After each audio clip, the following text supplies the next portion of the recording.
MyMall.bg. Или защо е важно, преди да пазаруваш, първо да провериш при нас. В следващите 2 минути ще разбереш как успяваме всяка минута да добавим нов продукт в магазините си.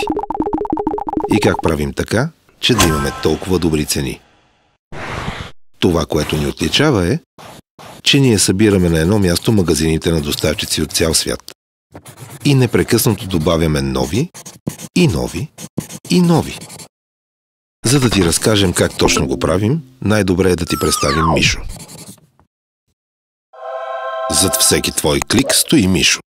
Мишо си пада малко работохолик и дори нощно време е на разположение. Как успява да го направи ли? Просто Мишо е постигнал мечтата на всички работещи хора. Намерил е начин да се клонира. А това с клонингите може да е доста полезно.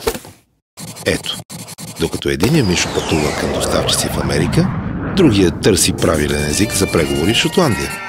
Трети се среща с производители в Китай, а четвърти се опитва да обясни на бизнес партньори в Индонезия, че искат твърде висока цена. Резултатът от това е, че Мишо успява да избегне многото посредници, защото върши нещата сам. Съответно, договаря наистина ниски цени и открива нов продукт за теб на всеки 60 секунди. След като приключи с преговорите, Мишо има не по-малко важна задача. Да направи така, че всичко, което ти си харесал, да стигне до теб, от който и да е край на света. Но понякога не всичко върви по план. Това обаче е проблем на Мишо, защото ти плащаш само при доставка и така няма как да загубиш пари. И дори ще получиш комплимент от 5% отстъпка от следващата поръчка. Да обобщим.